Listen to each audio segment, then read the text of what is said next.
The press conference had been running for 40 minutes when the sky cracked open. Stan Edgar stood at the podium, his voice measured and precise as he addressed the assembled reporters. Vought International's CEO had spent weeks preparing for this moment. The carefully worded apology, the scapegoating of Stormfront, the strategic distancing from Compound 5 controversies. Every syllable had been focus grouped. Every pause calculated for maximum sympathy. Vought International remains committed to transparency and accountability, Edgar said, his hands gripping the podium with practiced sincerity. The actions of one individual do not reflect. The rupture happened 12 stories above Midtown Manhattan. It started as a shimmer like heat distortion on asphalt, except the air itself seemed to buckle. Reality folded inward. The sound came next, not an explosion, but something worse. A tearing. Glass in nearby buildings vibrated in their frames. Car alarms triggered in sequence down the street. Then she fell. The impact shattered the pavement in a 20-foot radius. Concrete dust bloomed outward. The shock wave knocked over camera equipment and sent reporters stumbling backward. Someone screamed. Most just stared. Kara Zor-El pushed herself up from the crater, her cape settling around her shoulders as she rose.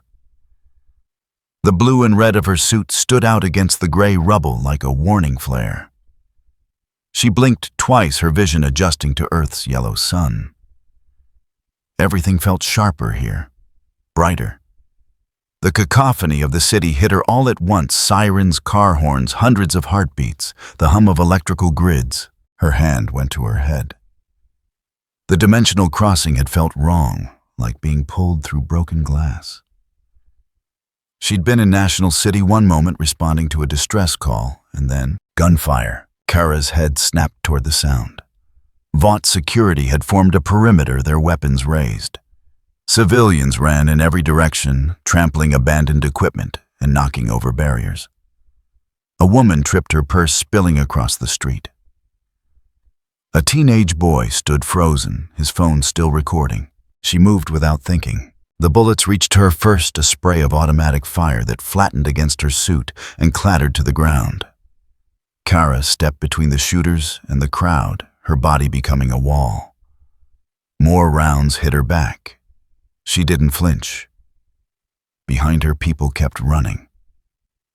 That was good. That was right. "Cease fire," someone shouted. The shooting stopped. Kara turned slowly, her eyes tracking each armed figure. 12 of them spread in a tactical formation. Professional, scared. Their fingers stayed near triggers. A black SUV screeched to a halt at the perimeter. The rear door opened, and a woman in a Vought blazer emerged, already speaking into her phone. Her eyes locked onto Kara, then swept the destruction, then back to Kara. The mental calculation was visible threat assessment, damage control, narrative construction. "Get B team deployed," the woman said into her phone. "Asset availability limited, 7 not fully operational." A pause. "I don't care. Pull from security division, and someone kill the live feeds. Now." Too late for that. Kara's enhanced hearing caught the murmur of news vans positioning for better angles. Helicopter rotors beat the air overhead. A dozen phone cameras still pointed at her from behind overturned barriers. She raised her hands, slowly palms out, non-threatening. The universal gesture of peace. "I'm not here to hurt anyone," Kara said. Her voice carried clearly despite the chaos. "There's been some kind of accident. I need to—" "Unidentified metahuman?" A voice boomed from a megaphone. "You are in violation of federal airspace and multiple city ordinances. Surrender immediately, or we will use necessary force." Kara's jaw tightened. She scanned the area again. The running civilians were nearly clear now, ducking into buildings and around corners. Good.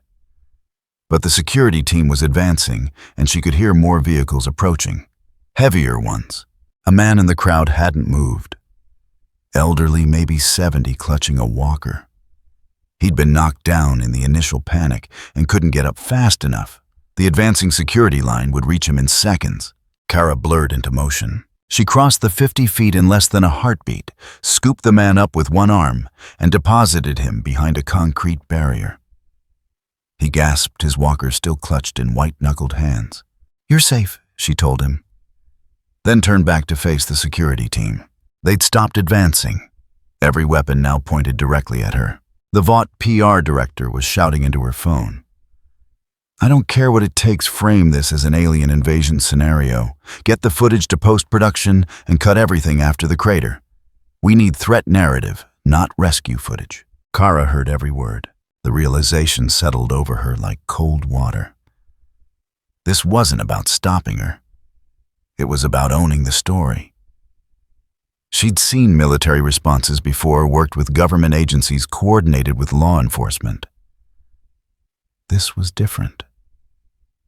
This was theater. A new sound cut through the noise, something faster than the helicopters moving with purpose. Kara looked up. He descended from the sky like a star falling in reverse, arms crossed over his chest, cape billowing behind him. The costume was unmistakable red, white, and blue, with gold accents that caught the sunlight. His landing was gentle, controlled boots, touching down on the buckled pavement without disturbing a single piece of rubble.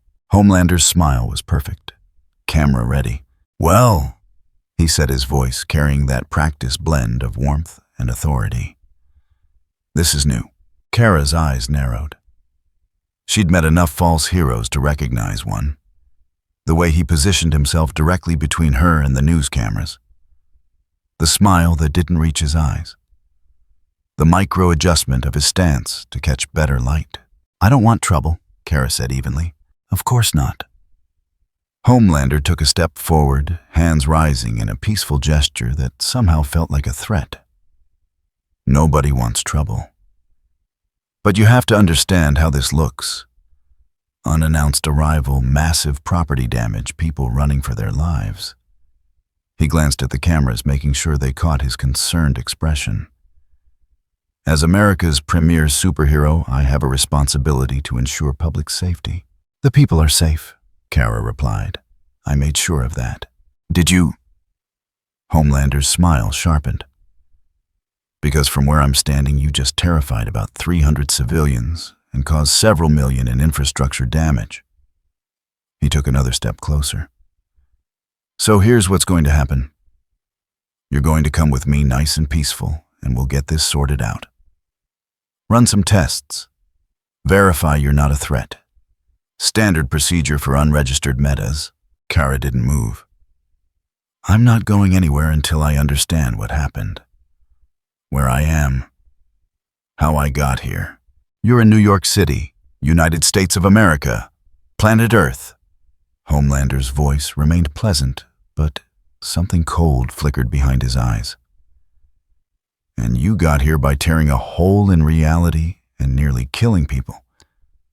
That's what happened." The security teams had tightened their perimeter. More Vought personnel arrived, some in tactical gear, others in suits. A mobile command center was being assembled 2 blocks away. Above the helicopters, circled like vultures, Kara's super hearing picked up radio chatter. "Containment Protocol 7, non-lethal deterrence authorized, media blackout in effect." She looked at Homelander again. Really looked at him. The perfect posture. The way his eyes kept flicking to camera positions. The smile that never wavered. That he wasn't here to help. He was here to perform. "Last chance," Homelander said quietly, the warmth draining from his voice. "Play nice or I make you play nice. Your choice." Kara's hands curled into fists at her sides. Every instinct screamed at her to leave, to fly away, and figure this out from a distance. But the elderly man behind the barrier was still there. The reporters. The civilians in nearby buildings. If she ran, what would they do to these people? "Fine," she said, "but I'm watching you." Homelander's smile returned wider than before. "Of course you are, sweetheart. That's what heroes do. He turned to face the cameras, one arm extending toward Kara in a gesture of claimed victory. The news helicopters swooped lower for better footage. Flash photography erupted from the press line. Kara heard the Vought PR director's voice again, triumphant now. Perfect. Run with Homelander contains alien threat. Get it on every network in the next 10 minutes. The sky above Manhattan remained clear and blue, the rupture sealed as mysteriously as it had opened. But Kara could feel the wrongness of this place, this world where heroes were brands and rescue footage was edited for narrative control. She'd saved people today? She'd done the right thing. So why did it feel like she'd already lost? Oh God, such a bad first day in a new city. Kara literally falls from the sky and tries to be a normal hero, but she has no idea she just landed in a PR nightmare. The most interesting thing to me is the contrast between her and Homelander. Kara is worried about saving an elderly man while Homelander is basically checking his lighting and posing for the cameras. It's a huge wake-up call that, in this world, being a hero is just a job title for a brand. But I guess Kara is playing a fair game, but Vought, he is playing dirty politics. I wonder if Kara can actually survive a place where the truth is whatever the news says it is. Now, let's see what happens next. The mobile command center arrived in 18 minutes. Kara watched the convoy assemble from where she stood in the cordon zone. 3 armored trucks, 2 black vans with tinted windows, and a communications vehicle bristling with satellite dishes. Personnel in tactical gear fanned out with the precision of a military operation, establishing checkpoints and perimeters. None of them wore capes. Homelander hadn't moved from his position. He stood with his back to the cameras, close enough that conversation seemed private, far enough that the lens could capture both of them in frame. His smile had settled into something patient, expectant. "You're making this harder than it needs to be," he said quietly. Kara's eyes tracked the deployment. 23 armed personnel. 4 with equipment she didn't recognize, compact devices mounted on tactical vests humming with stored energy. Her X-ray vision caught the internal structure. Capacitors, power cells, something designed to discharge. "I haven't done anything," she replied. "Yet." Homelander's tone remained conversational. "But you will. They always do." He gestured toward the command center. "That's why we have protocols, assessment, documentation, registration." A pause. "Protection. Protection from what? From making mistakes you can't take back." A woman emerged from the lead vehicle, her bearing military despite the business suit. She carried a tablet and moved like someone accustomed to being obeyed. Behind her, 2 men in lab coats followed, their attention already fixed on Kara with the focused intensity of people collecting data. "Homelander," the woman said, not quite a greeting. "Status. Cooperative detainee," he replied, the phrase rolling off his tongue with practiced ease. "No hostile action since initial containment. Detainee."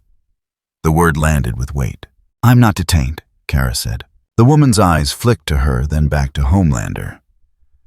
"Has she been informed of the Meta-Human Emergency Response Act provisions?" "We were getting to that." Kara's jaw tightened. Around them, the tactical teams had finished their setup. Portable barriers now formed a secondary perimeter. The news helicopters had been pushed back to a wider radius. Someone had erected lighting rigs, professional equipment, the kind used for broadcasts, not emergencies. "Miss," the woman began consulting her tablet.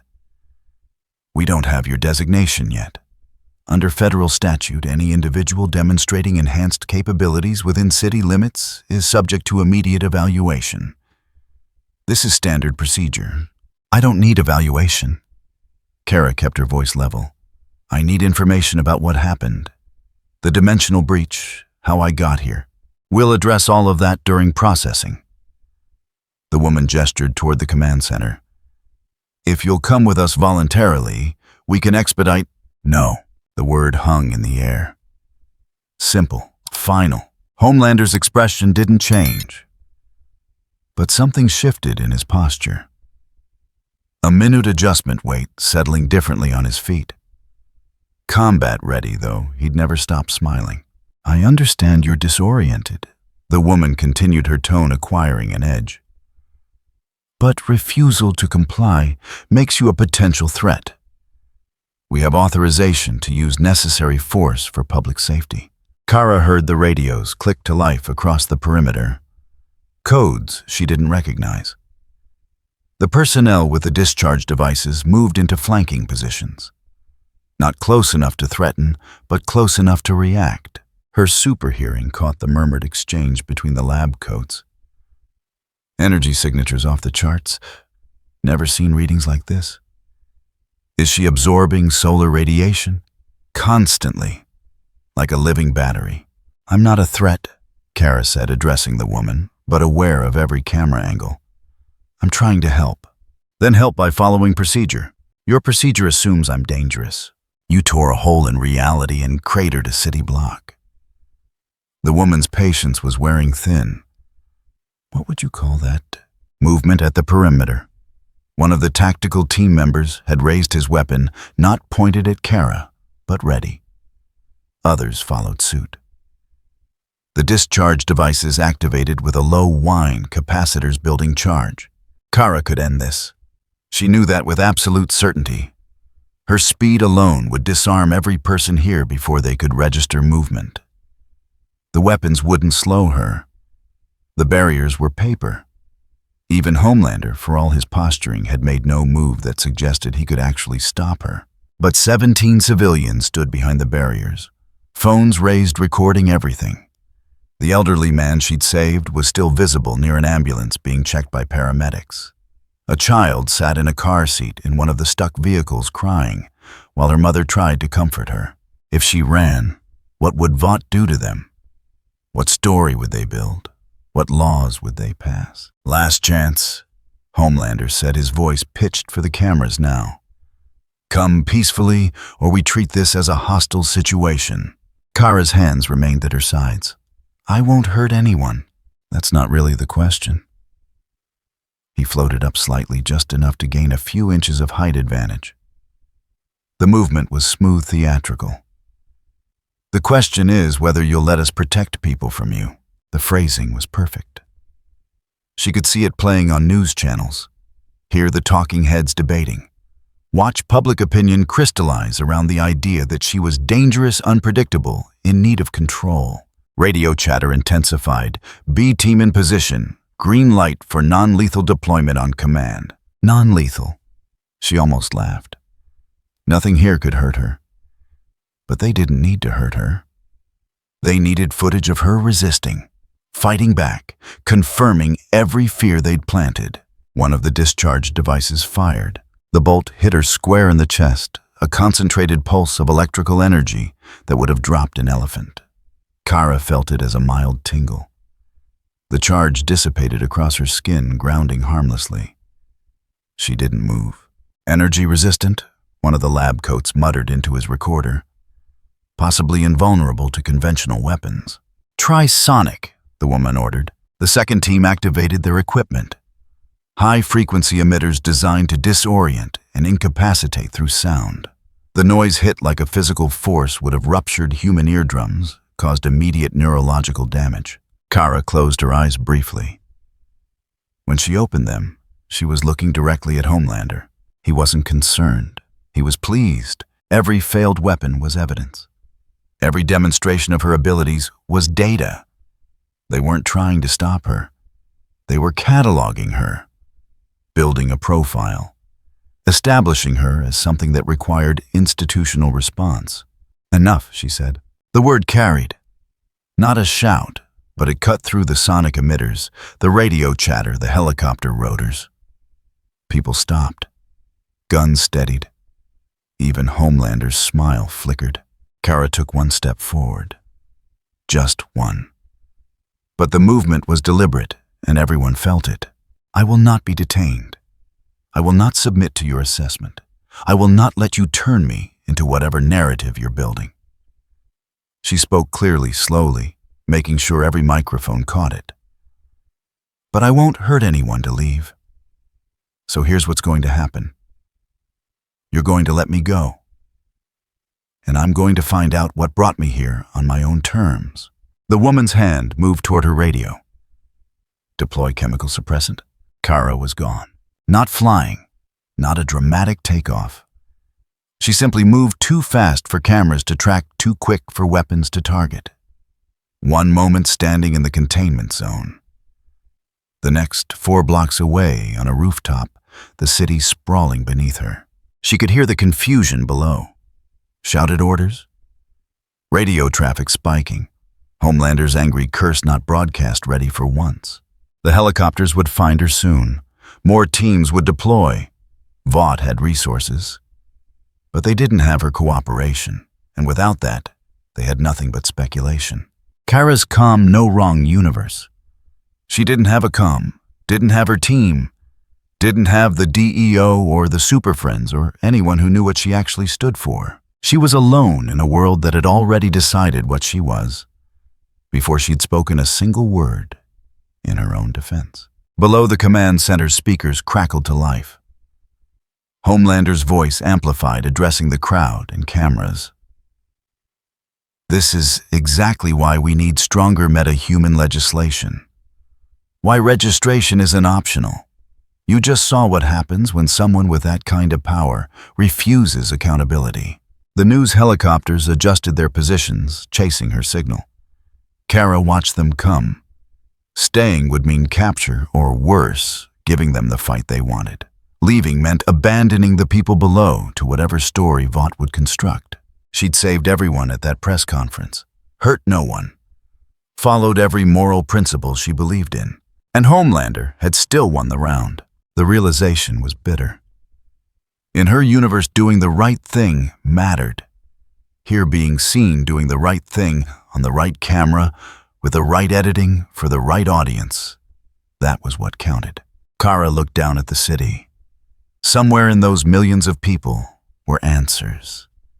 Someone who could explain the dimensional breach. Someone who understood what was happening. But first, she had to survive a world where the truth was whatever played best on television. The helicopters were close now. Time to move. Time to learn the rules of a game she'd never agreed to play. She stepped off the roof, dropping into the maze of buildings below, and vanished into a city that wanted her gone. The footage went live at 6:47 a.m. Kara had spent the night on a water tower in Queens, listening to the city breathe. 8 million people, give or take.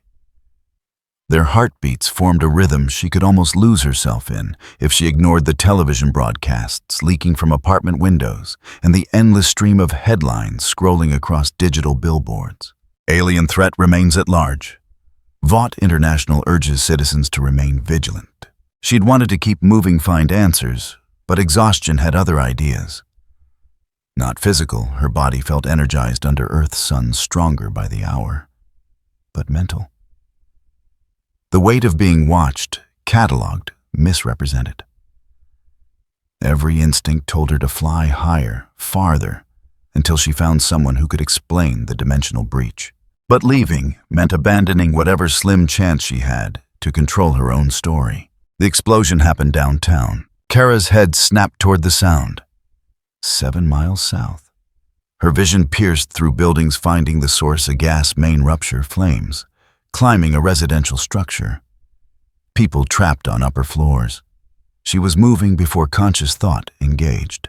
43 seconds. That's how long it took her to cross the distance, assess the situation, and begin evacuations. The building's stairwell had collapsed. Fire department trucks were still blocks away, stuck in morning traffic. She pulled 6 people from the 4th floor, depositing them on the street below. 3 more from the 5th, an elderly couple on the 6th. The man refusing to leave without his medication.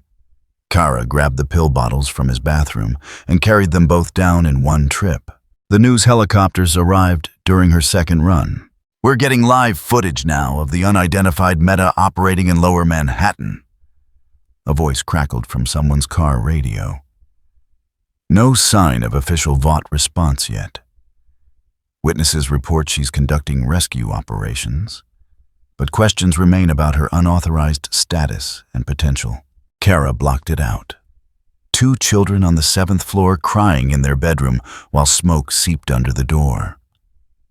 She wrapped them in a blanket and flew them to the waiting EMTs. Their mother was already there screaming their names. The reunion should have felt like victory. Then she heard Homelander's voice. "Ladies and gentlemen, please step back. This is now an active incident zone." He descended from the east, timing his arrival perfectly after she'd done the hard work before the cameras had time to focus solely on her success. His landing scattered firefighters who just arrived, their equipment knocked aside by the downdraft from his cape. "I'll take it from here," Homelander announced, addressing the crowd, more than the emergency personnel. Kara was already heading back to the building. One more heat signature on the 8th floor. Faint, but present. Homelander cut her off mid-flight. He didn't tackle her, didn't attack, just positioned himself between her and the building, arms crossed, expression stern. Behind him, flames consumed another section of the structure. Sirens wailed. People shouted questions, and every camera pointed at the two of them, suspended 30 feet above the street. "This is a restricted rescue operation," he said, voice carrying. "You're not authorized. There's someone still inside."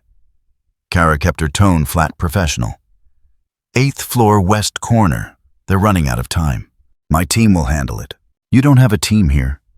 It's just you." She started to move around him. His hand shot out, gripping her wrist.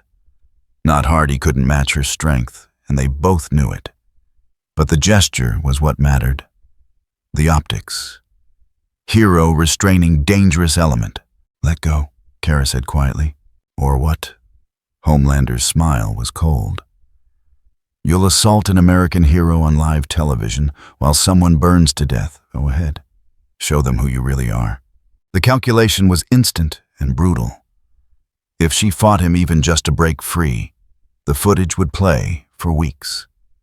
Alien attacks Homelander while building burns. If she went around him, it would look like she'd overpowered America's protector. If she did nothing, the 8th floor collapsed. Kara heard it happen.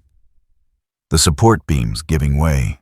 The person inside, a woman she realized now, pinpointing the heartbeat falling through weakened floor after floor. 3 seconds before impact with the basement. She tore free from Homelander's grip and dove. The building's interior was an inferno. Kara phased through flames, her suit absorbing heat that would have vaporized steel. She caught the woman 2 feet above the basement floor, cushioning the fall with her own body. Debris rained down. A support column crashed where they'd been half a heartbeat earlier. "I've got you," Kara said. "Hold on." She shot upward, punching through the weakened structure, carrying the woman toward open air.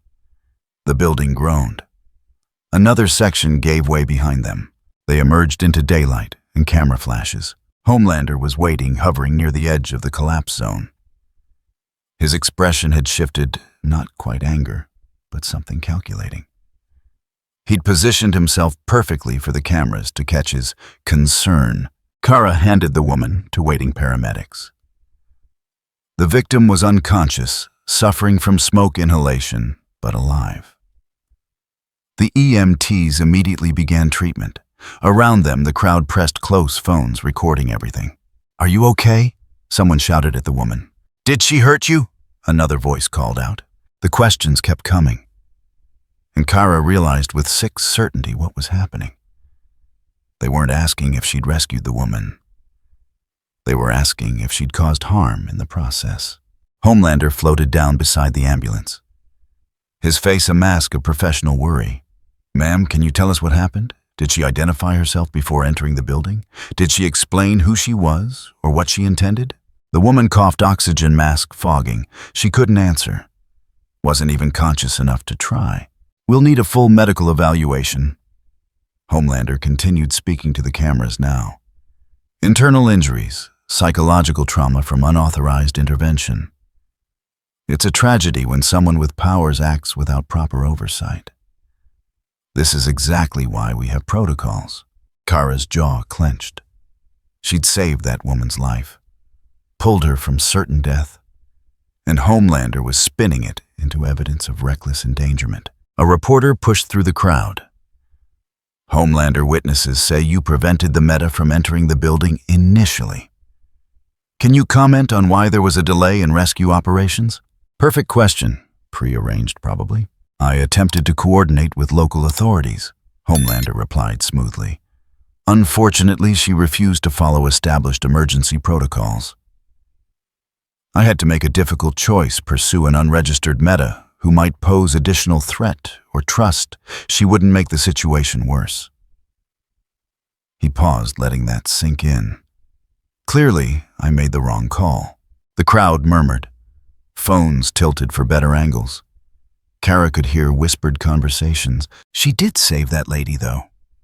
But what if she caused the fire? Did you see how she just grabbed her? No permission or anything. Homelander tried to stop her. The narrative was crystallizing in real time.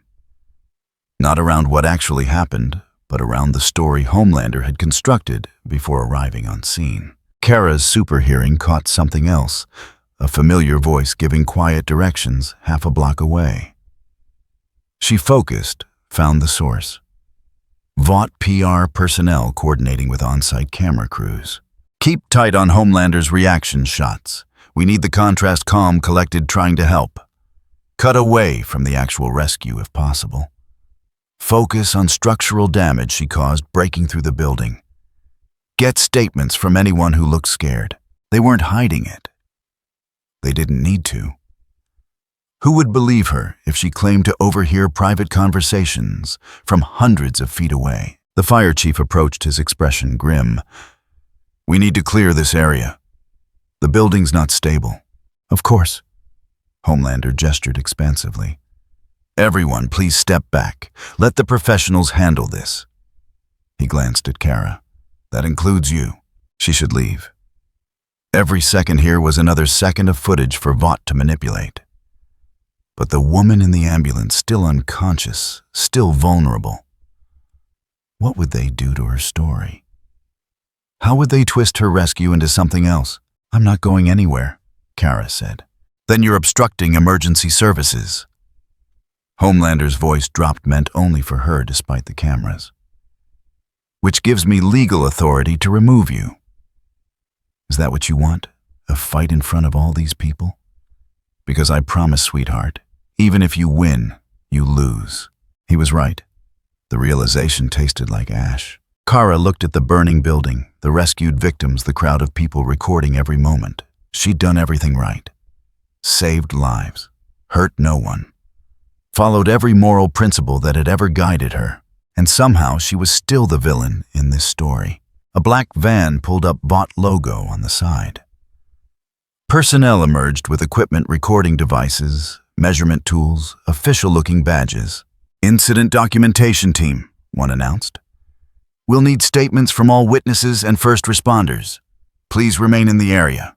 Kara's X-ray vision caught what they were really doing. Collecting phones. Backing up footage. Making sure every piece of media from the scene went through Vaught's servers before reaching the public. She could stop it. Could disable their equipment, protect the evidence. But that would require force. Would look like suppression. Would confirm every fear they'd planted. The trap was perfect because it used her own morality as bait. Homelander floated closer. His voice pitched for intimacy, though she knew microphones would catch every word. You're not from here, are you? I can tell. The way you move, the way you think. Like the rules don't apply because you're stronger than everyone else. That's not, but here's what you haven't figured out yet. His smile was genuine now, the pleasure of teaching a hard lesson. Strength doesn't matter if everyone's afraid of you. And fear is easy to sell. Fear gets ratings. Fear passes laws. He gestured at the crowd. Look at them. Really look. They're not grateful. They're wondering when you'll stop saving them and start ruling them. Because that's what power does. That's what it always does. You're wrong. Am I? He tilted his head toward the cameras. Prove it. Stick around. Answer their questions. Let them examine you, categorize you, put you in a box that makes them feel safe. His eyes glittered. Or run. Confirm everything I just told them. The woman in the ambulance stirred oxygen mask still in place. Her eyes opened briefly, found Kara's. A moment of recognition, of clarity. Then the EMT stepped between them, blocking the view, and the doors closed. Kara watched the ambulance pull away, taking the only witness who might speak truthfully. The crowd pressed closer, questions coming faster now, phones becoming a wall of lenses. Why won't you identify yourself? Are you working with a foreign government? Did Homelander stop you from making things worse? How do we know you're not dangerous? Homelander drifted back, giving her space to drown in attention while he watched from a calculated distance. A supporting player who dominated the entire production without throwing a single punch. Kara heard the helicopter news crews broadcasting live. Tensions escalating between Homelander and the unidentified Meta. Authorities advise residents to avoid the area. More coverage after this break from our sponsors. She'd lost. Not the fight, there hadn't been one. She'd lost the story. And in this world that seemed to be the only battle that mattered. The sun beat down, charging her cells, making her stronger by the second. All that power, and nowhere to use it that wouldn't prove Homelander right. So she did the only thing left. Kara rose slowly into the air, keeping her movements measured, non-threatening. The crowd tracked her ascent. Cameras adjusted angles. Homelander's smile widened. There she goes. He said, his voice carrying across the scene. Running again. Because that's what they do when they can't face accountability. By the time Kara cleared the buildings, the first edited clips were already circulating online.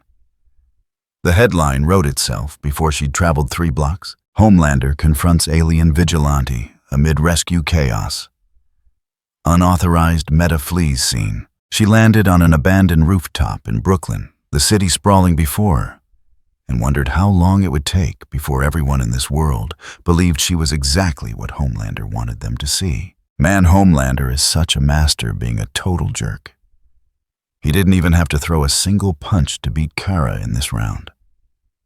It is honestly wild how he turned a literal life-saving rescue into a news story about reckless endangerment just by talking to the reporters. It makes me realize something, that in this universe, it doesn't matter if you save someone from a burning building. If the main hero says you did it wrong, Kara is so used to people being grateful. But here, everyone is just suspicious because Vought told them to be. That's fucking brutal, but now let's see if Kara can find some actual friends in the next chapter. The warehouse in Red Hook smelled like rust and old coffee. Kara had been tracking the signal for 2 hours, not a beacon exactly, but a pattern in the noise.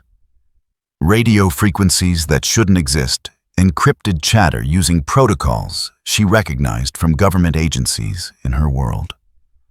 Someone was talking about her, and they weren't using Vaught's channels. She'd followed the trail here to a building that looked abandoned from the outside, but hummed with electronics on frequencies most people couldn't detect. The door was unlocked. An invitation or a trap? Inside, 3 men waited. The first stood near a workbench cluttered with surveillance equipment. His posture defensive, despite the casual lean. Young, maybe mid-20s, wearing a t-shirt and jeans like this was just another Tuesday. But his eyes tracked her with the wariness of someone who'd seen too much. The second sat in a folding chair, arms crossed, radiating hostility so thick it was almost visible. Older, weathered, with a coat that had seen better days and an expression that suggested he'd rather be literally anywhere else.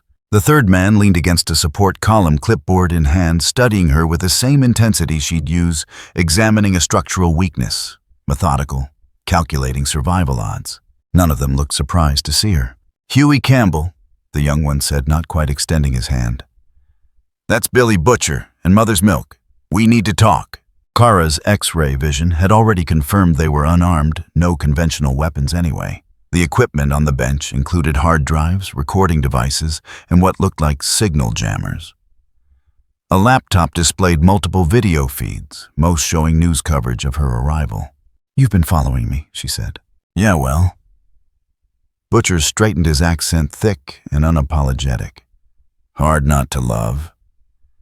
You're on every screen in the city. Alien threat, unregistered meta, potential danger to national security. Quite the PR campaign Vaught's running. If you're with Vaught, do we look like we're with Vaught? Butcher's laugh was sharp. We're the opposite of Vaught.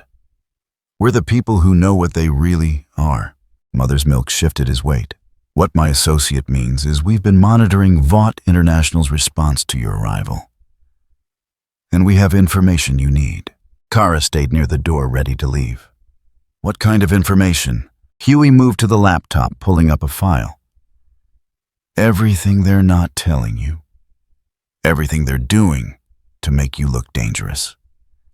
He clicked through screens, raw footage from the press conference, metadata, timestamps, editing logs.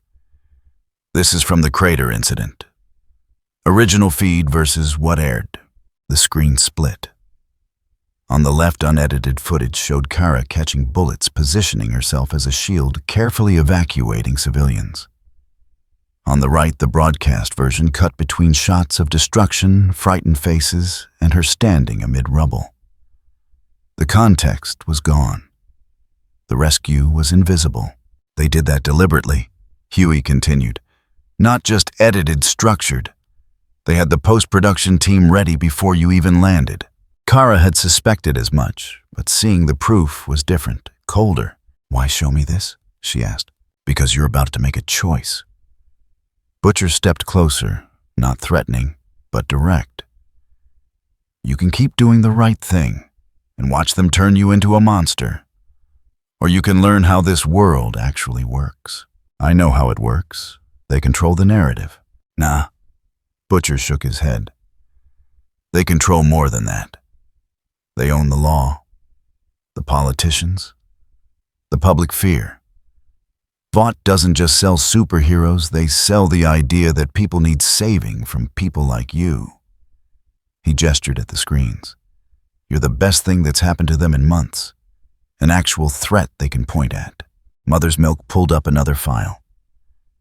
Victoria Newman, head of the Federal Bureau of Superhuman Affairs, smart, ambitious, and currently drafting emergency legislation. He turned the laptop so Kara could see the document. The Meta-Human Registration and Control Act. Mandatory registration, tracking devices, authorized use of force for non-compliance. That's impossible. They can't. They can if enough people are scared. Mother's Milk's voice was flat, factual. And right now, you're making people very scared. Kara read the proposed legislation, her enhanced vision catching every word in seconds. The language was careful, wrapped in safety and public interest. But the implications were clear. Anyone with enhanced abilities would be monitored, controlled, potentially detained without trial. This is what you wanted to show me, that they're using fear. She looked at the three men. I already knew that. But do you know what happens next? Huey pulled up another screen, this one showing an address, Blueprint's guard rotations. Vaught has black sites. Places they put people who are too powerful to brand, too dangerous to let run free. He met her eyes. You're headed for one unless you disappear completely. And even then, they'll use the threat of you to justify expanding their control. The warehouse fell quiet, except for the hum of electronics. Kara studied the men. Butcher's hostility wasn't directed at her.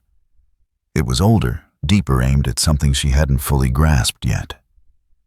Huey looked exhausted, like he'd been fighting too long, with too little to show for it. Mother's Milk just watched, measuring. What do you want from me? She asked. Butcher's smile had no warmth. Same thing you want, to hurt them where it counts. I don't want to hurt anyone. Yeah, I can tell. That's your problem. Butcher leaned against the workbench. But here's the thing. You being good doesn't matter. You saving people doesn't matter. What matters is Vaught owns the story, and the story says you're the threat. So I should fight them, attack? No. Mother's Milk cut in before Butcher could respond. That's exactly what they want. Give them a reason to bring down the hammer. He gestured at the surveillance feeds. But what you can do is help us expose them. Show people what Vought really is before the fear becomes law. Kara's hands clenched. You want me to be your weapon. We want you to be informed. Huey's tone was careful diplomatic. Right now, you're operating blind.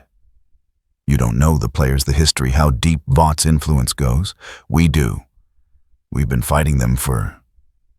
He glanced at Butcher. A while. We know their weak points. And you think I can hit those weak points? I think you're the first person who's shown up that they don't own. Huey pulled up footage from the gas main fire. You saved that woman. Really saved her. No PR angle, no sponsorship deal just because it was right. That terrifies them. Butcher snorted. What Huey's trying to say is you're a problem they can't buy or threaten. So they're doing what they always do, making you the villain. He pointed at the laptop. Question is, you gonna let them? Kara looked at the evidence spread across multiple screens. The edited footage, the legislation, the black site blueprints. Every piece confirmed what she'd been feeling since she arrived. This world didn't reward doing the right thing.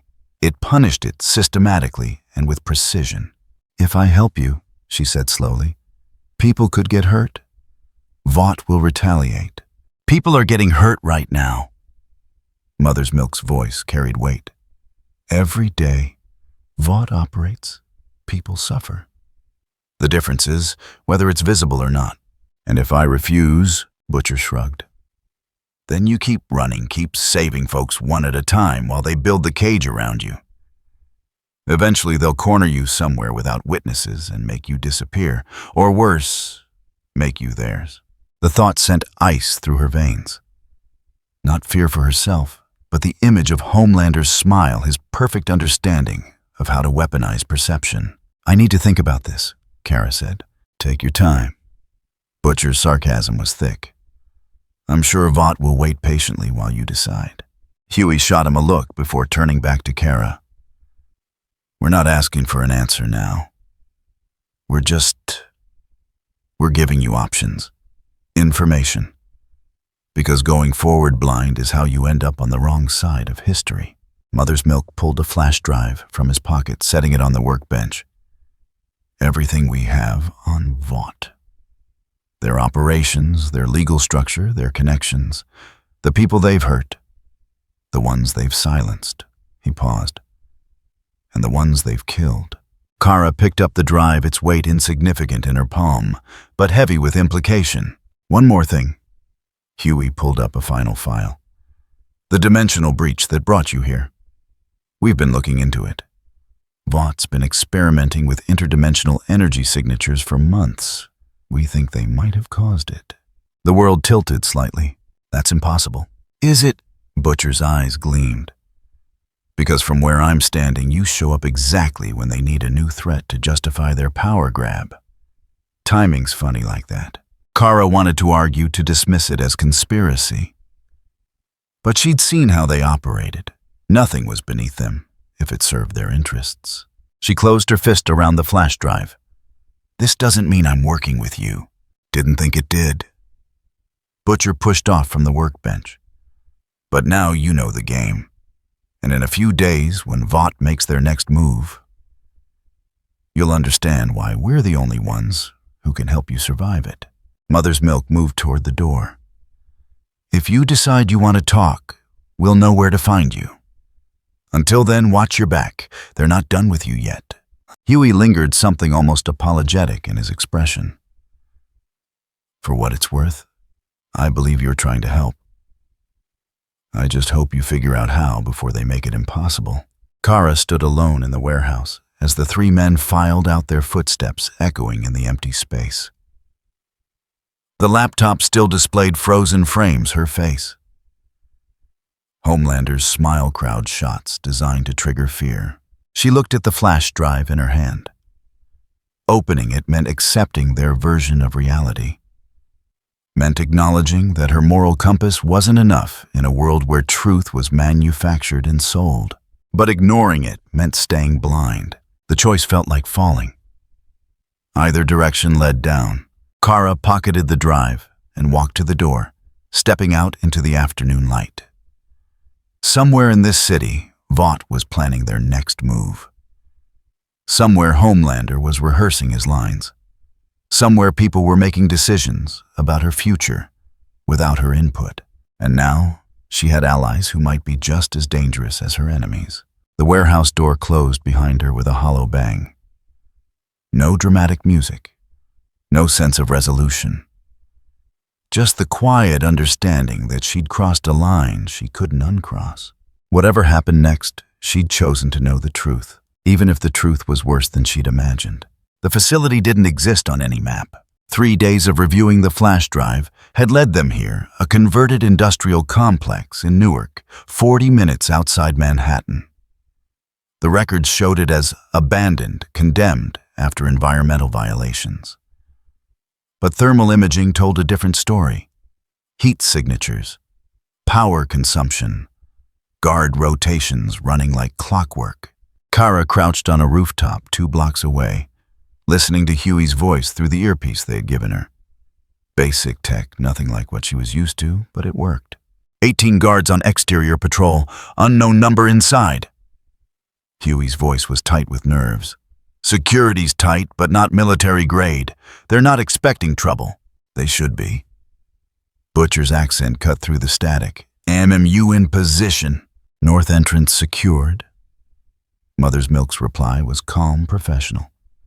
No eyes on this side for the next 4 minutes. Windows open. Kara's X-ray vision penetrated the facility's outer walls. The layout matched the blueprints 3 levels above ground, 2 below. The detainees were on sub-level 1 behind reinforced doors that wouldn't stop her, but would slow conventional rescue. She counted them. 19 people, some in cells, others strapped to examination tables, none of them moving freely. "How sure are we about this intel?" she asked quietly. "Sure enough to risk our necks." Butcher sounded almost amused. "These are people Vought couldn't monetize. Too unstable, too dangerous, or too informed. So they stuck them here and pretended they don't exist. And the plan is just go in. The plan, Mother's Milk said, is you go in. We extract data and evidence while you keep security busy. Then we get everyone out before Vought can spin the story." Simple, probably too simple. Kara dropped from the roof, landing in an alley without sound. Her suit blended with the shadows. No cape, no bright colors, just functional armor. She'd learned that lesson fast. "Moving," she said. The facility's outer fence was chain link, topped with razor wire. Kara gripped the metal and pulled. The entire section came away with a whisper of tearing steel.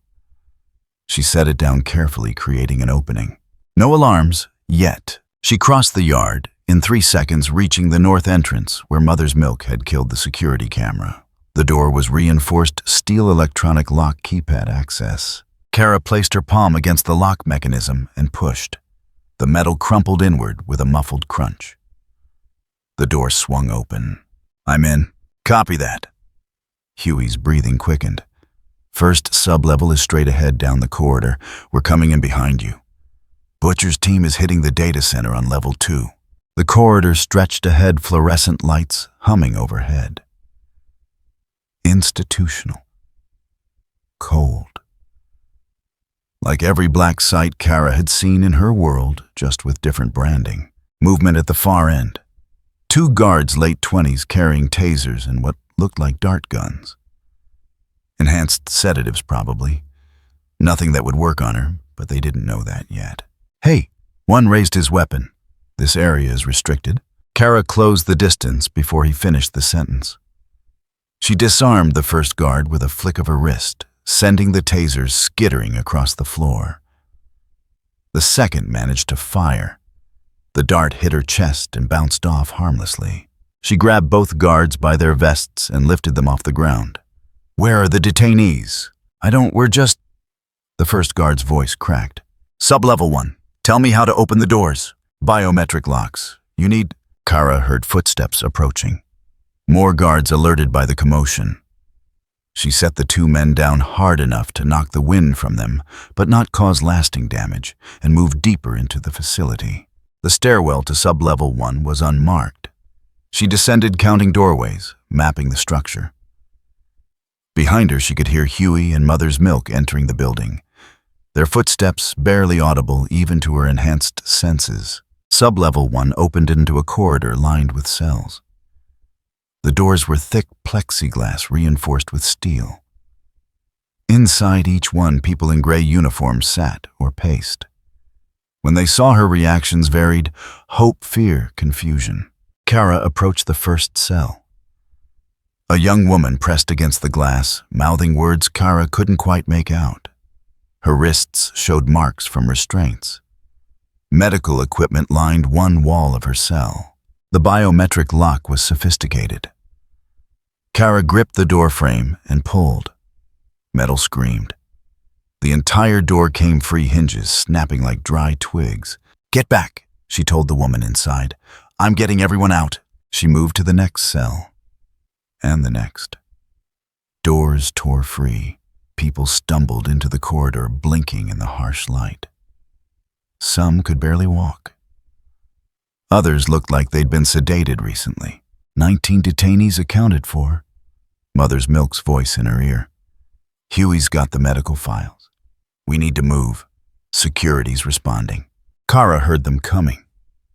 Boots on concrete radios, crackling weapons being readied. She positioned herself at the corridor entrance between the freed prisoners and the threat. 8 guards rounded the corner, tactical gear, weapons raised. "Stand down." The lead guard's voice boomed. "You are interfering with a federal operation." "This isn't federal." Kara kept her voice level. "These people aren't prisoners. They're victims. We have authorization to use lethal force." They opened fire. Kara moved. Not fast enough to disappear, but fast enough that the bullets missed everyone behind her. She felt the rounds impact her body, flattening against invulnerable skin. The guards' expressions shifted from determination to terror. She didn't want to hurt them. They were following orders, just doing their jobs, in a system that rewarded cruelty. But the people behind her needed protection. Kara disarmed the nearest guard, crumpling his weapon like aluminum foil. The others hesitated. She used that hesitation, crossing the distance in a blur, removing firearms, snapping tactical vests like paper. In 15 seconds, 8 armed men were reduced to confused, terrified security personnel, backing away from something they couldn't comprehend. "Go," she told them. "Get out and stay out." They ran. Dramatic. Butcher's voice crackled with static. "We got what we came for. Data's copied. Now get those people topside before this place locks down completely." Kara turned to the freed detainees. "Can you walk?" Most nodded. A few needed support. One man was unconscious, restraint marks around his temples, suggesting recent electrocution. She lifted him carefully, cradling his weight. "Follow me. Stay close." The ascent was tense. Every corner might hide more guards. Every doorway could be a trap. But they made it to ground level without encountering resistance. Strange. Almost too easy. Outside, 3 vans waited, civilian vehicles, unremarkable, chosen for exactly that reason. Mother's Milk was coordinating the evacuation, helping people into the vehicles with practiced efficiency. "Medical supplies in the back," he told each group. "We'll get you somewhere safe. Somewhere they can't find you." Huey stood near one van, tablet in hand, recording statements. His face was pale but determined. "This is going to work. We have evidence now, real proof. We can—" The explosion came from inside the facility, not large enough to destroy the building, but enough to compromise structural integrity. Kara's enhanced hearing caught the sound of support beams cracking, electrical systems shorting out. A controlled demolition designed to erase evidence. "They're torching it," Butcher said flatly, emerging from a side entrance. "Remote trigger. Files are corrupted, backups wiped. Vaught's scorched earth policy. The people we couldn't reach, Huey started. Dead. Mother's milk cut him off. Anyone still inside isn't coming out. Kara's fists clenched. They'd known this raid was happening and decided the evidence was worth less than maintaining secrecy.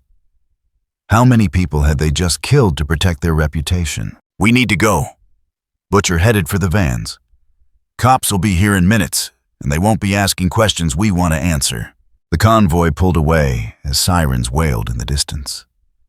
Kara rode in the rear van, surrounded by people she'd saved. They didn't thank her. Most looked shell-shocked. One woman was crying silently. The man with electrical burns still hadn't regained consciousness. Huey sat across from her, gripping his tablet like a lifeline. I got medical records for everyone. Experiment logs, incident reports. His voice was hollow. They were testing compound V variants, trying to create stable formulations. These people were subjects. And the ones who didn't survive the tests? Kara asked, though she already knew. Filed as voluntary withdrawals from the program. Huey's laugh was bitter.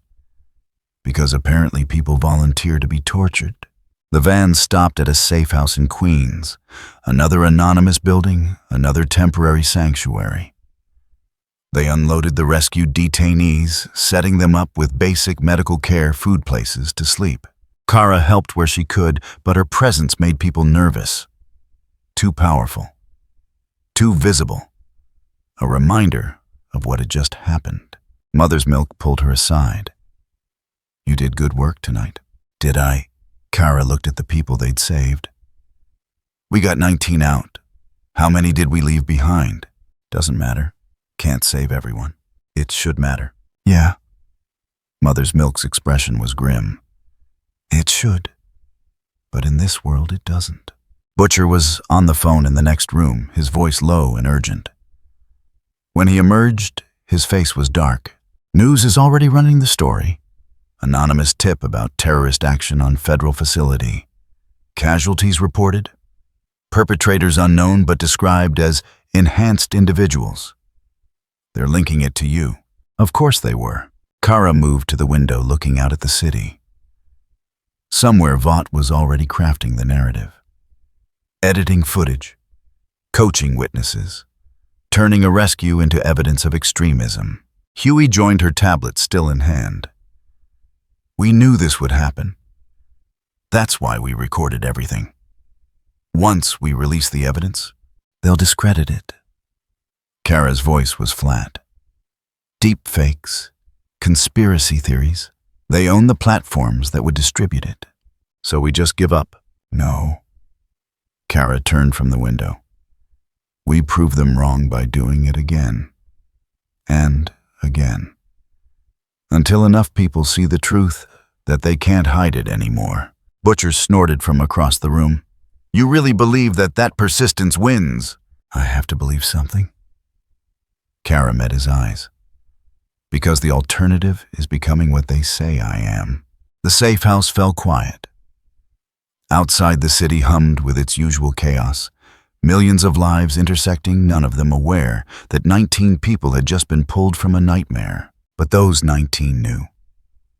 They'd been saved, even if the cost was higher than anyone wanted to pay. Mother's milk distributed bedding. Huey reviewed medical files. Butcher made calls to contacts who might shelter the freed detainees long-term.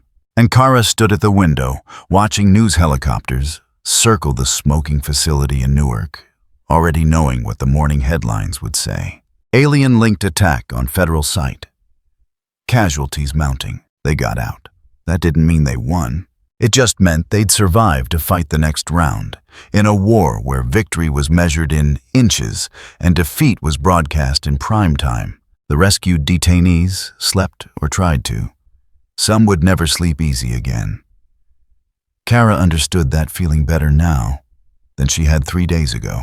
This world didn't reward doing the right thing. It punished you for it systematically and without mercy.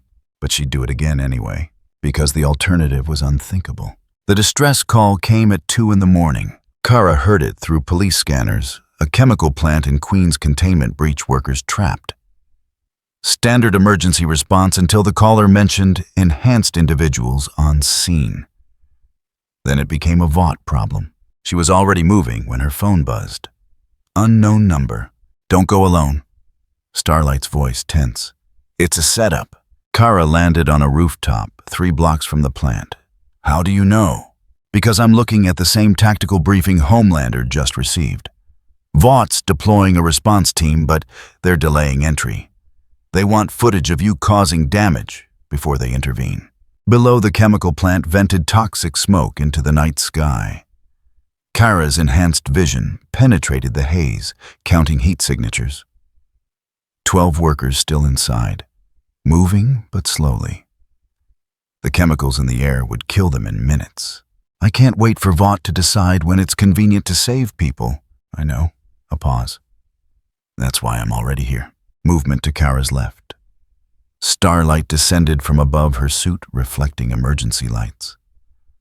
She looked different than the carefully branded hero from press conferences, exhausted, determined, done pretending. Maeve's inbound too, Starlight said. She saw the briefing. Didn't say anything, just left. This is going to cost you both. Yeah? Starlight's expression was grim. But doing nothing costs more. They dropped towards the plant together. No formation, no coordinated entrance. Just 2 people who'd independently decided that orders were worth less than lives. The facility's main structure was compromised walls, cracked from internal pressure. Kara punched through a loading bay door, creating an entrance. Inside, the air was thick with chemical particulate harmless to her, but visibility was near 0 for anyone else. I can't see. Starlight generated light from her palms, pushing back the darkness. The glow revealed a nightmare containment tanks. Ruptured caustic liquid pooling across the floor, workers huddled on elevated platforms trying to avoid the spreading contamination. A man shouted from across the facility, "Help! We can't reach the exits." Kara moved first, crossing the distance in a blur. She lifted 3 workers, 1 under each arm, and 1 cradled against her chest, flying them toward the entrance. Starlight was already there, coordinating with emergency responders outside. Get them to decon, Starlight told the EMTs, and clear the perimeter. This is going to get worse before it gets better. Kara made 4 more trips, extracting workers from elevated positions and toxic zones. On the 5th run, she heard the whine of capacitors charging, the mechanical adjustment of weapon systems locking on. Vaught's response team had arrived. They entered through the main gate, full tactical gear, weapons raised. But they weren't targeting the chemical leak. They were targeting her. Unidentified Meta, stand down. You are interfering with an authorized Vought rescue operation. Kara set down the workers she'd been carrying and turned slowly. 8 tactical officers' weapons trained on her position. Behind them, news vans were already setting up. Of course. There are still people inside, she said evenly. We'll handle civilian extraction. You need to leave the area immediately. One of the workers, a woman in her 40s, chemical burns on her hands, stepped between Kara and the weapons. She saved us. What the hell are you doing? Ma'am, please step aside. She's the only reason we're alive. The tactical team leader's finger tightened on his trigger. Not enough to fire, but enough to make his intent clear. This wasn't about rescue. This was about establishing who had authority. Then Maeve walked through the gate. She didn't fly, didn't make a dramatic entrance. Just strode past the Vought tactical team like they were furniture, her armor catching the emergency lights. The team leader started to protest, then saw who it was and went silent. Stand down, Maeve said flatly. Queen Maeve, we have orders. I don't care. She looked at Kara, then at the burning facility. How many still inside? 3. East section, 2nd floor. Maeve nodded once and headed for the entrance. Starlight moved to follow. The tactical team stood frozen, caught between contradictory orders. Stop the unregistered Meta, but don't interfere with branded heroes. Kara followed them both inside. The east section was the worst. Structural supports had weakened, and the floor was beginning to collapse. The 3 remaining workers were trapped on a catwalk, the stairs below them dissolved by chemical runoff. "We need to get them out before this whole section goes," Maeve assessed quickly. She turned to Starlight. "Can you clear us a path?" Starlight concentrated, generating a focused beam that carved through debris blocking their approach. The light was surgical precise, nothing like the broad displays used for cameras. Kara flew up to the catwalk, landing carefully to avoid stressing the already compromised structure. The workers scrambled back. "It's okay," she said. "I'm getting you out." "The floor won't hold if you try to carry us all," one of them said, voice shaking. He was right. The catwalk groaned under even her weight. Taking off with 3 additional people would collapse the entire structure. "Then we make a bridge." Maeve had reached the base of the platform. She gripped a support beam and pulled, wrenching it free. Starlight welded the connection points. They worked fast. Maeve positioned the beam using her strength to hold it steady, while Starlight's concentrated light fused metal to metal. Kara helped stabilize the structure, taking the weight off stressed joints. The workers crossed one at a time, moving quickly but carefully. The second one was halfway across when the eastern wall buckled. Kara heard it before it happened. Micro fractures in the concrete, spreading support beams beginning to fail. She moved without thinking, positioning herself under the collapsing section. Tons of steel and concrete crashed down on her shoulders. The impact drove her to one knee, but she held. The weight was manageable. The workers kept moving. "Go!" Maeve shouted at them. "Move!" The last worker made it across, just as the rest of the eastern section gave way. Kara released the debris carefully, letting it crash into the empty space rather than toward any occupied areas. Dust and smoke billowed outward. When the air cleared, the 3 of them stood amid wreckage, the last of the workers already being evacuated by emergency services outside. That's when Kara heard Homelander's voice. Well, quite the unauthorized team-up. He hovered outside the facility, framed by emergency lights and news cameras. His smile was sharp, predatory. This was what he'd been waiting for, evidence of collaboration, of conspiracy. "Homelander." Maeve's voice was carefully neutral. "We responded to an emergency. Without clearance, without coordination, with an unregistered hostile." His eyes locked on Kara. "That's a problem." Starlight stepped forward. "We saved 12 people. That's not a problem. That's our job." "Your job," Homelander's voice hardened, "is whatever Vought decides it is. And right now, Vaught's very concerned about the Seven's members collaborating with potential threats." The tactical team had repositioned weapons trained on all 3 of them now. The news cameras captured every moment. Kara could hear the broadcast commentary, speculation about alliances, questions about loyalty, fear dressed up as public interest. "You can't be serious," Starlight said. "You're going to threaten us for saving lives. I'm going to ensure public safety." Homelander descended slowly, landing between them and the exit. Which means containing all enhanced threats, including members of the 7 who've forgotten which side they're on. Maeve's hands curled into fists. "We're on the side of people not dying." "How noble." Homelander's smile widened. "And how convenient that your heroism happens to align with making me look ineffective." Kara understood what was happening. This wasn't about the rescue. It was about control. Homelander couldn't allow anyone, especially his own teammates, to operate outside his authority. "This is between you and them," Kara said quietly. "I'll leave." "No." Starlight's voice was firm. "We're leaving together. Or none of us are leaving." Homelander's expression shifted. For the first time since Kara had met him, she saw genuine anger beneath the performance. Not rage, something colder, more dangerous. Brave words for someone who just violated her contract, compromised her brand, and provided material support to a designated security threat. His gaze swept all 3 of them. "But I'm feeling generous. Go ahead, walk away. See how long it takes Vought to replace you." Maeve stepped forward, positioning herself beside Kara. Then, replace us. The silence stretched. News cameras recorded every second. Somewhere Vought executives were making calculations. Public relations versus asset management, brand value versus control. Homelander's smile returned, but it had changed. Less performance, more promise. You know what I think I will. He floated backward, giving them space. Enjoy your independence while it lasts.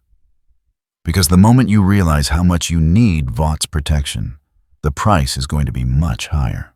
He rose into the night sky, cape streaming behind him, perfect hero exit for the cameras. The tactical team lowered their weapons slowly. Their commander spoke into his radio receiving orders, then gestured for them to withdraw. Within minutes, the Vought presence had evaporated, leaving only emergency services and news crews. Kara, Starlight, and Maeve stood in the ruins of the chemical plant, surrounded by evidence of a successful rescue that would be reported as something else entirely. That was a threat, Starlight said quietly. That was a declaration of war. Maeve's voice was flat. We just became targets? Kara looked at them both, two people who'd just sacrificed their security for strangers, who'd chosen conscience over career in a system designed to punish exactly that choice. I'm sorry, she said. Don't be. Maeve started walking toward the exit. We knew what this would cost. Starlight fell into step beside Kara. So what now? Now we prepare for what comes next. Kara glanced at the news vans, their cameras still recording. Because Homelander doesn't make empty threats. They emerged from the facility together. Emergency lights painted them in harsh reds and blues. Workers they'd saved were being treated by paramedics. News crews pressed forward with questions they wouldn't answer. And somewhere in a corporate office, people were already rewriting tonight's story into something useful. Kara heard Starlight's phone buzz, then Maeve's. Both women checked their screens, and both went very still. What is it? Kara asked. Starlight showed her the notification, a statement from Vought issued minutes ago. The Seven regrets to announce the administrative leave of members Starlight and Queen Maeve, pending investigation into unauthorized actions and potential security violations. The safety of the American people remains our top priority. Administrative leave? Maeve said bitterly. Corporate speak for we're burning you. They'd saved 12 lives tonight. Prevented a disaster. Done exactly what heroes were supposed to do. And for that, they'd been erased. Kara watched the news vans pack up, already moving on to the next crisis, the next manufactured outrage. The workers they'd rescued were being loaded into ambulances, most too shocked to understand the politics playing out around them. This was the world she'd landed in, where saving people made you a threat, where doing right meant becoming wrong, where the only choices were compromise or defiance, and both came with blood. Starlight and Maeve had chosen defiance, and now they were standing in the ruins with her targets on their backs, watching their careers burn alongside the chemical plant. For what it's worth, Kara said quietly, thank you. Maeve's laugh was harsh. Don't thank us yet. We haven't seen the fallout, but they would soon, because in this world, standing together just meant there were more people to knock down. That's great, because we finally see Kara getting some backup, but the cost was absolutely huge. It is so cool to see Starlight and Maeve choose to save workers instead of following Vaught's orders. But Vought immediately turned around and erased them with that administrative leave notice. It's interesting to me because Kara's goodness is actually rubbing off on them, but it's also ruining their lives. It really highlights that "girls get it done" is just a slogan for Vought, and they only like it when they can control it. Do you think Starlight made the right move by teaming up with Kara, or did she just lose everything for nothing? Let's drop some thoughts of yours in the comment below. The alert came through Huey's laptop at 4 a.m. Movement on a flagged subject. He pulled up tracking data cross-referencing against their stolen files. His face went pale. They're moving Cindy. They're moving. Butcher leaned over his shoulder. Where? Midtown. They're transporting her in a civilian vehicle, minimal security. Huey's fingers flew across the keyboard. That doesn't make sense. She's a Class A threat. They want her loose. Mother's Milk's voice was flat with certainty. Controlled chaos. Blame it on the transfer claim security failure and point cameras at whoever tries to stop her. Kara stood at the window of their current safe house, watching the city wake up. She'd been tracking news coverage, all-night footage from the chemical plant expert analysis of her unauthorized alliance. Speculation about threats to national security. Vought had turned a rescue into evidence of conspiracy in less than 6 hours. It's a trap, she said quietly. Of course it's a trap. Butcher lit a cigarette. Question is, you gonna walk into it anyway? Kara turned from the window. How many people will die if I don't? Butcher's smile had no humor. That's the right question. Wrong answer, but right question. The transport van broke down on Lexington Avenue at rush hour. Mechanical failure according to initial reports. Suspicious timing according to everyone with half a brain. The van sat in gridlocked traffic for exactly 4 minutes before the back doors blew outward. Cindy emerged into morning sunlight like a bomb going off in slow motion. She didn't walk. Didn't run. Just stood there, head tilted, and the world around her began to warp. Cars crumpled without being touched. Pavement cracked in spreading patterns. Light bent around her in ways that made Kara's eyes hurt. The screaming started immediately. Kara hit the street 3 blocks from the incident, moving fast enough that pedestrians felt her passage as wind before registering her presence. The scene was worse than the scanner report suggested. Cindy stood in the center of expanding destruction, her telekinesis radiating outward in uncontrolled pulses. A bus twisted like foil. Windows shattered in sequence down the block. People ran in every direction, trampling each other, abandoning vehicles, pure panic. Cindy's eyes tracked movement without focus. When someone got too close, they flew backward, hitting walls hard enough to leave cracks. Kara landed between Cindy and a cluster of civilians, trying to hide behind an overturned taxi. The telekinetic pressure hit her immediately, invisible force, trying to tear her apart at the molecular level. It felt like being underwater during a storm pressure from every direction. She held her ground. Cindy, Kara kept her voice calm. You don't have to do this. The young woman's head snapped toward her. Recognition flickered maybe, or just acknowledgement of something that wouldn't break under her power. Cindy's hand moved in a sharp gesture. The taxi behind Kara lifted into the air and launched at her back. Kara caught it one-handed, absorbing the impact, setting it down carefully. I'm not going to hurt you, Kara said. But I can't let you hurt these people either. Another gesture. This time the entire street buckled. Asphalt erupted like a wave, throwing cars and people into the air. Kara moved faster than thought, catching falling civilians, redirecting vehicles away from impacts, creating safe zones in the chaos. She couldn't save everyone and contain Cindy simultaneously. The math was impossible. A woman fell from a 3rd-story window, knocked out by telekinetic backlash. Kara caught her, flew her to safety. In those 3 seconds, Cindy's power crushed 2 parked cars into abstract sculptures and sent a hot dog cart through a storefront. News helicopters circled overhead. Of course they did. Kara! Huey's voice crackled through her earpiece. Vought response team is 2 minutes out. They're waiting for maximum coverage. She'd figured as much. This wasn't about stopping Cindy. This was about documenting Kara's failure to stop her. A construction beam tore free from a building scaffold. Cindy's telekinesis whipped it toward a crowd of people pressed against a subway entrance. Kara intercepted the beam mid-flight, grabbing it with both hands. The force behind it was massive. Cindy was strong, much stronger than her physical size suggested. Kara crushed the beam, rendering it harmless, and dropped the mangled metal. Cindy screamed.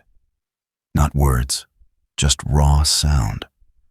The telekinetic pulse that followed was exponentially more powerful, a sphere of crushing force that expanded outward like a shock wave. Kara flew into it, The pressure tried to flatten her, compress her into nothing. She pushed back not with strength, but with simple refusal to move. The shock wave hit her and stopped washing around her like water around a rock.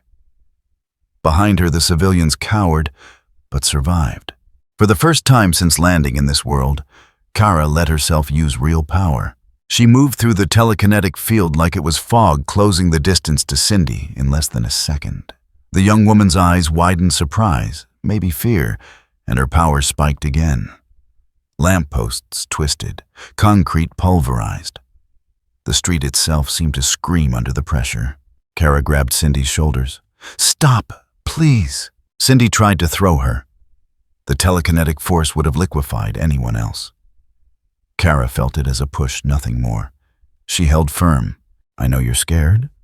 I know they hurt you. But these people didn't do that. Hurting them won't help." For one moment, Cindy's power faltered. Her eyes focused, really focused, and Kara saw someone young and terrified and so far past breaking that nothing resembled sanity anymore. Then Homelander landed 20 feet away. "Step back," he ordered, voice pitched for the cameras. "Let me handle this." Kara didn't move. "She needs help, she needs to be neutralized." Homelander's eyes began to glow red. "And you're in the way." Cindy's attention snapped to him. The telekinetic pressure redirected, all of it focused like a laser on Homelander. He actually stumbled, and his heat vision went wide, cutting a burning line across building facades. People screamed. More debris fell. Cindy's power was building, feeding on her panic, creating a feedback loop that would level the entire block. Kara made a choice. She flew upward, carrying Cindy with her. The young woman thrashed telekinesis, tearing at buildings below. But Kara kept climbing, away from people, away from cameras, up into open sky where the only thing that could be destroyed was air. "Let me go." Cindy's voice was ragged, breaking. "Let me. I will, but not here." Kara angled toward the river, toward open water and empty piers. "Not where you'll hurt people who don't deserve it." They hit 3,000 feet. Cindy's power was still spiking, uncontrolled, tearing at Kara with escalating force. It still felt like nothing more than wind. But Kara understood now why Vought had kept this woman locked up.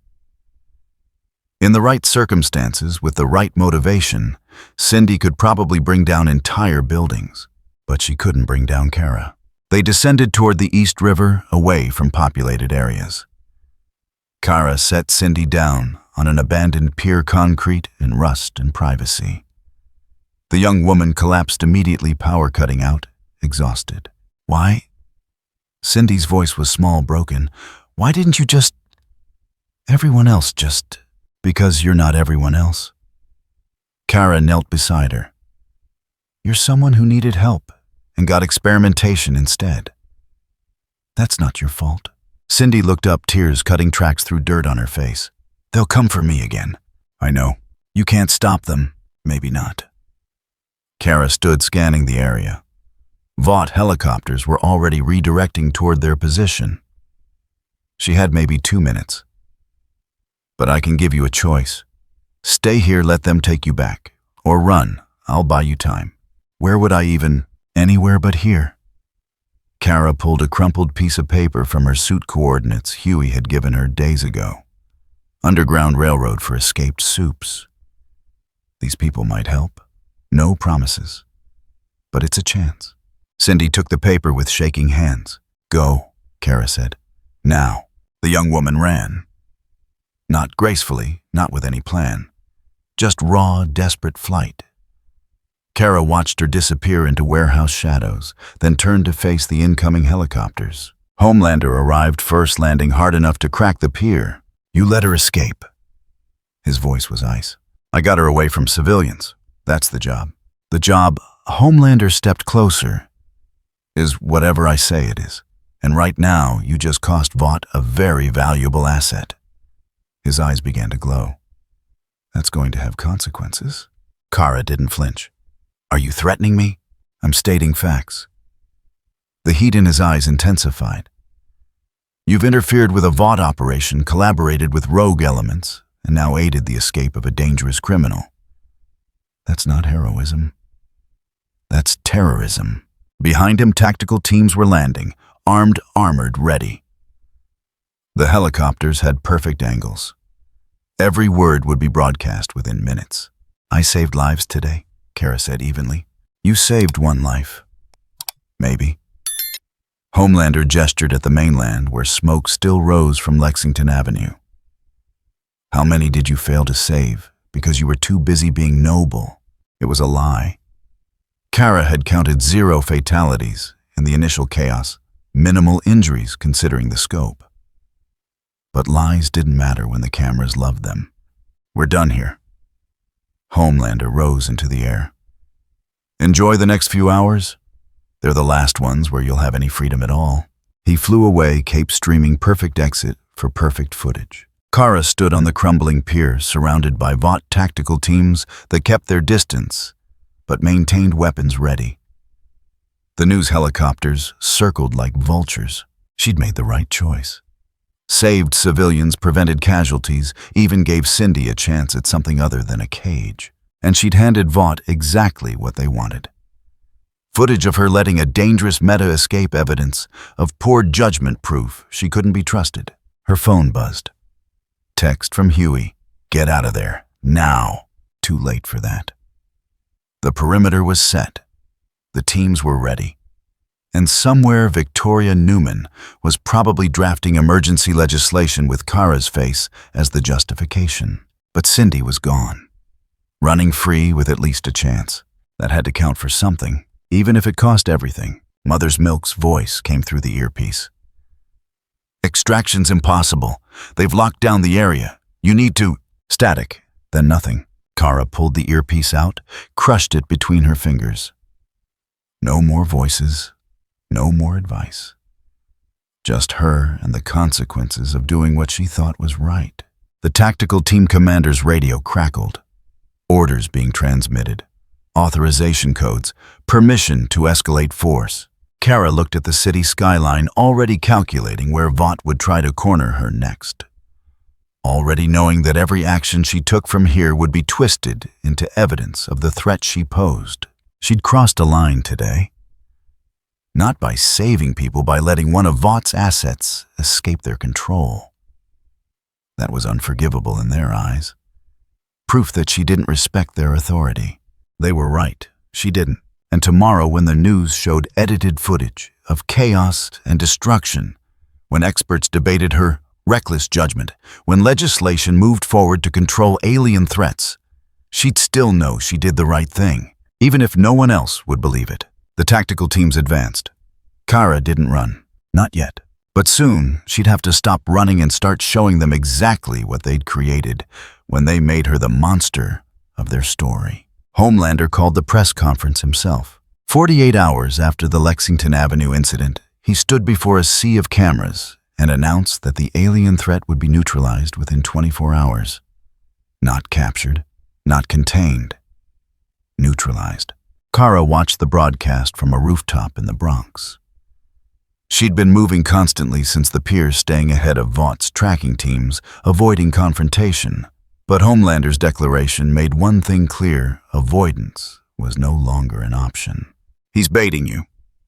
Butcher's voice came through a burner phone. Wants you angry, wants you sloppy. I know what he wants. Kara crushed the phone and dropped the pieces.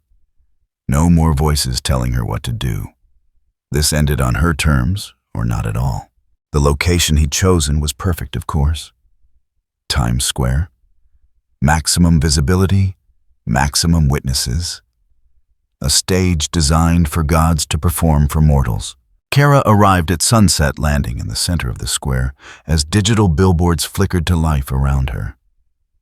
Homelander was already there, hovering 50 feet up, backlit by the dying sun like a Renaissance painting. Punctual, he called down. I appreciate that. The square had been evacuated, but not emptied.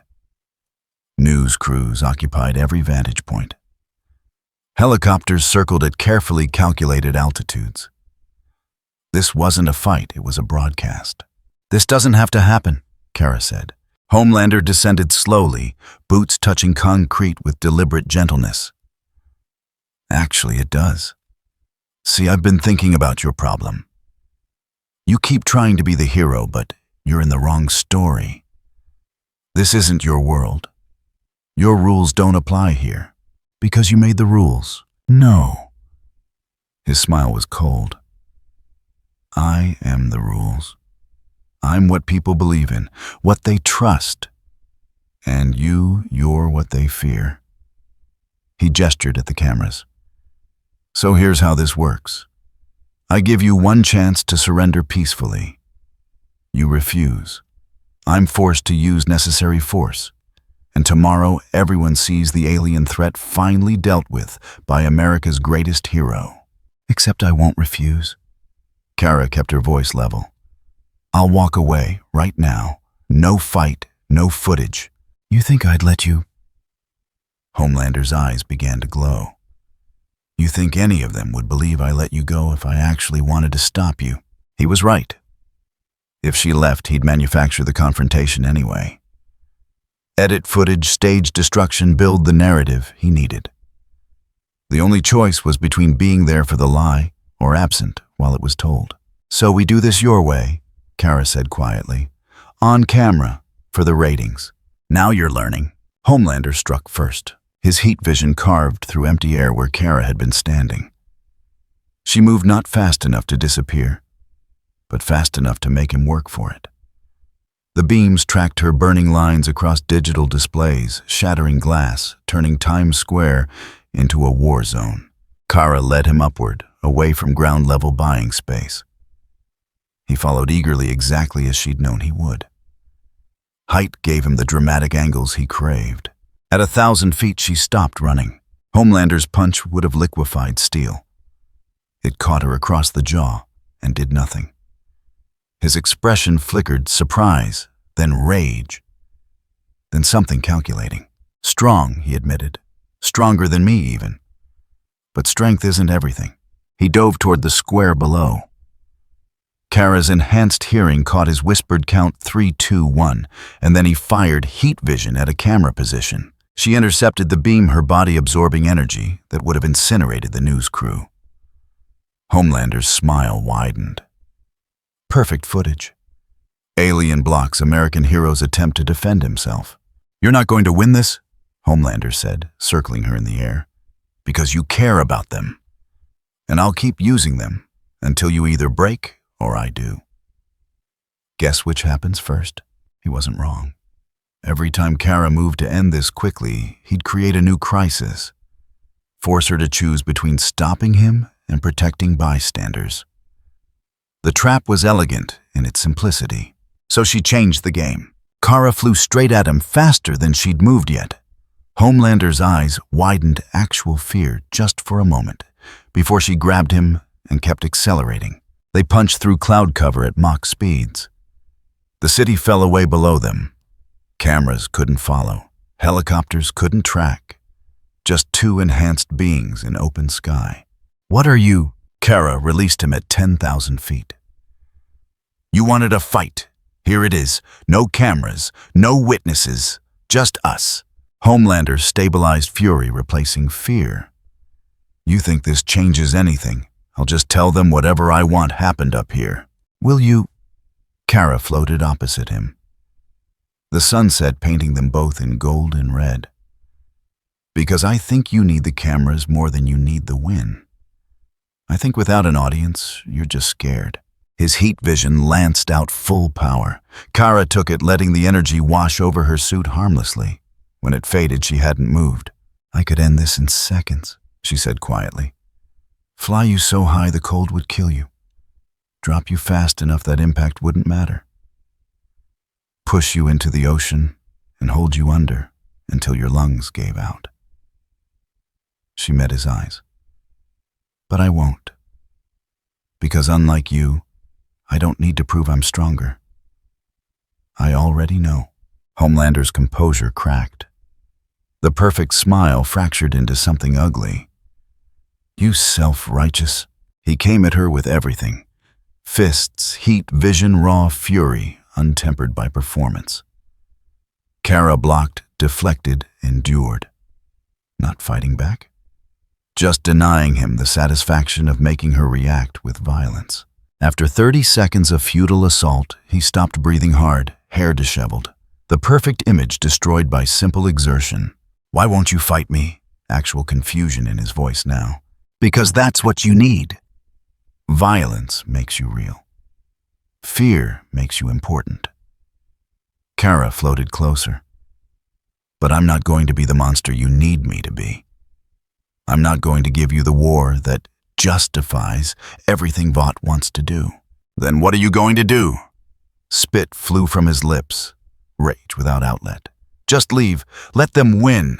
I'm going to show them what you really are." Kara pulled a small device from her suit, Huey's work built from scavenged Vought tech.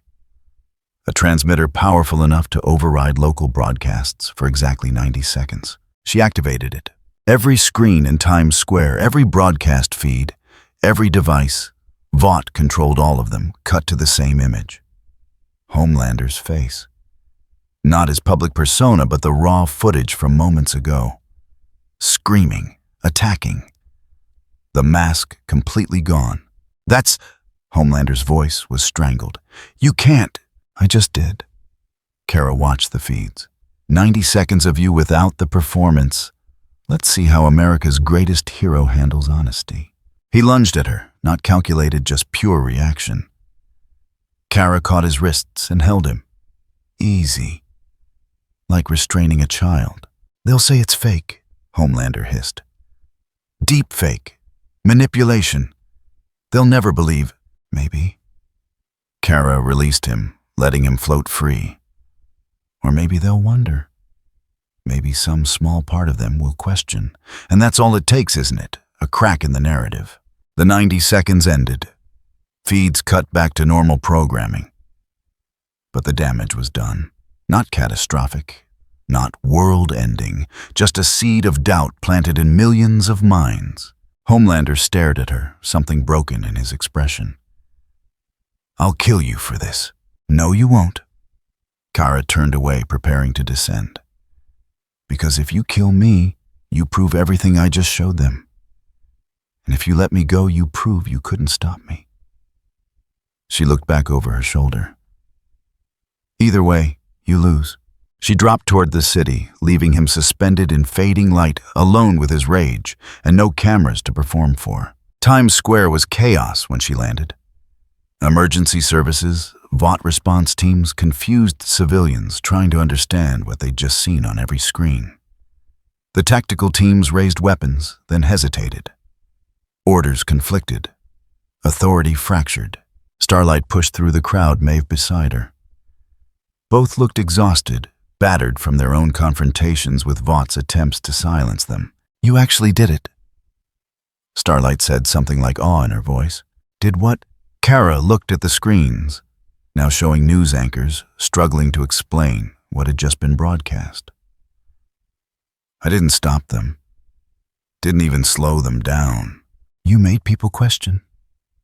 Maeve's voice was flat, but satisfied. "That's more than anyone else has managed." Sirens converged from multiple directions. Helicopters descended. This brief moment of confusion wouldn't last.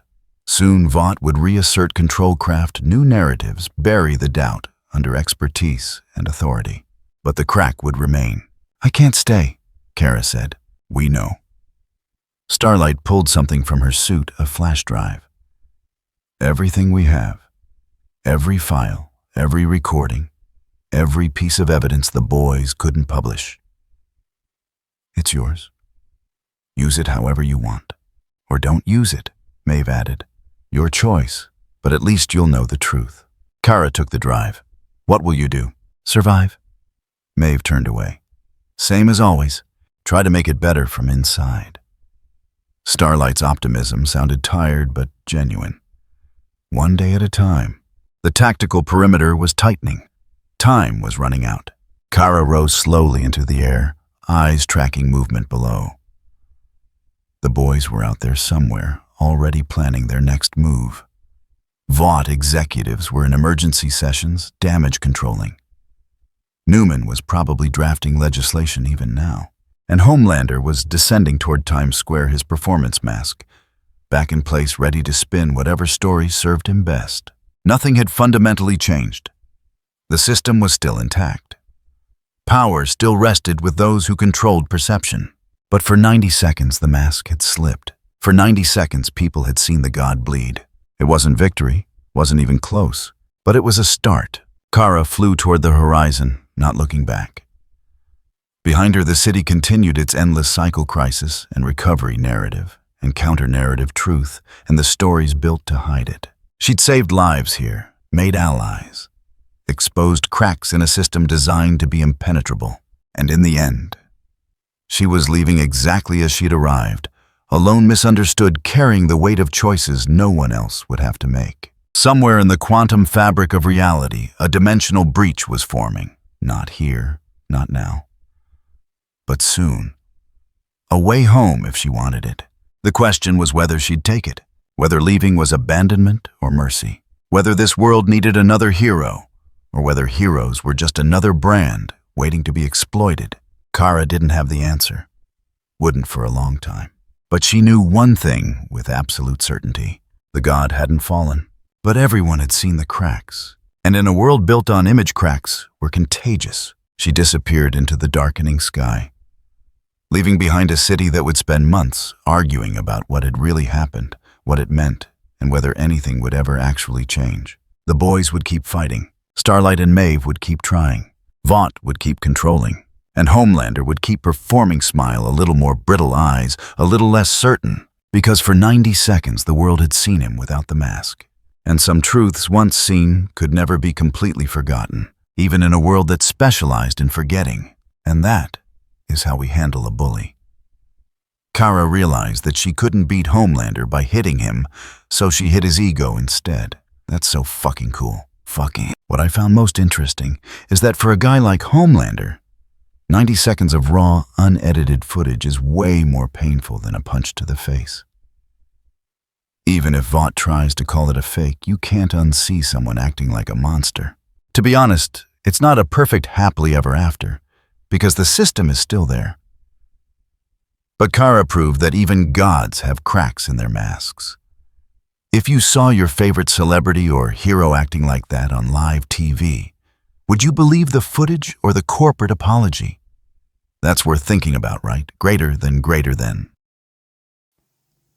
If you enjoyed this video, don't forget to leave a like and subscribe to the channel, and be sure to turn on notifications so you won't miss our future videos. Thank you for watching, and we will see you next time.